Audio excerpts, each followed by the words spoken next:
Quantum gravity is an open problem, and there is a number of attempts to solve it. Some theories that are not finished and are still competing to see which one is the correct one. And the open problem is to take what Albert Einstein has done, and in fact starting here in Switzerland, which a century later turns out to be remarkably correct. So Einstein has understood something important about nature, but in the meanwhile, other people, and in fact with a not little collaboration of Einstein himself, have understood other things about nature, which is quantum mechanics. And quantum gravity is a problem of understanding the two together. They don't seem to fit well. There seem to be some contradictions, but nature should not be contradictory. So quantum gravity is a problem of getting the big picture where what Einstein has understood and what quantum mechanics has understood fit together nicely.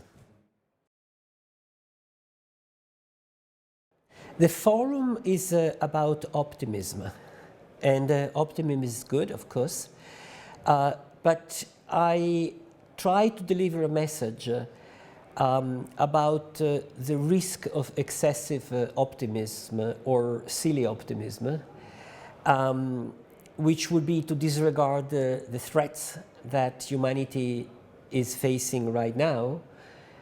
Global warming is the main one, a number of them. So my strong message is that these threats are real, are serious. The scientific community is unanimous in saying this, in fact screaming this. Politicians should act.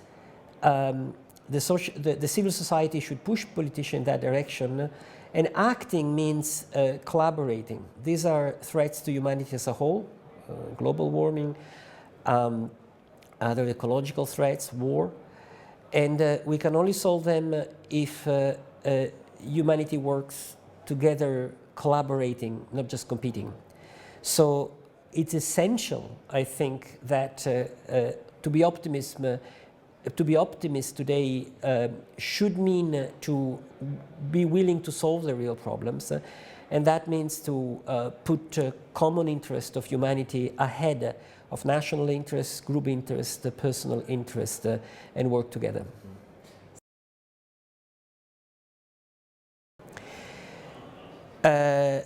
Well, it depends saying yes to what. I don't think we should say yes just to simple, facile optimism. I think we should say yes to working together, to collaborate, and I think we are not doing it now. I think everybody's thinking for itself. The countries are many countries are putting themselves in front of the others.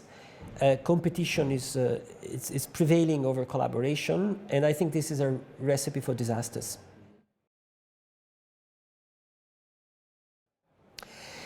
It is very adequate for our everyday life. We have 5 minutes to talk, and this is real. We have, I don't know, 80 years or 100 years to live, no more, and that's very real. And time for us works this way. But it becomes inadequate when we want to think about microphysics, what happened to small, or about cosmology, or quantum gravity. So it's like thinking that the Earth is flat. If here in Interlaken I want to build a house, the Earth is flat. The ground is flat. I don't have to think that I live on a sphere. So it's perfectly adequate to think that the Earth is flat. But of course, if I want to fly around the Earth and I'm an air company, I should keep in mind that the Earth is not flat. So there is some curvature. And the other side, people live upside down, so to say. So our common view of time, it's adequate for us to our scales, to our daily business, but it's not good to extrapolate it to understand nature as a whole.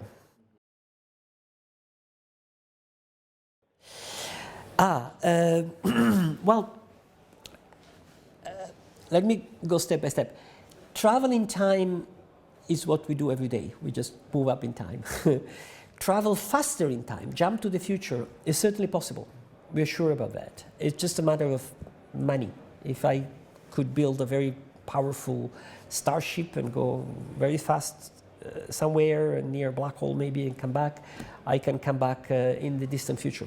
So travel ahead in time, jump ahead in time is possible. Travel back in time is not illogical, is not a priori impossible. So as a principle it would be possible, but in practice I think it would be like defeating the second law of thermodynamics, which means defeating enormously high probabilities. So concretely, I do not think that we will ever be able to somehow go back in time.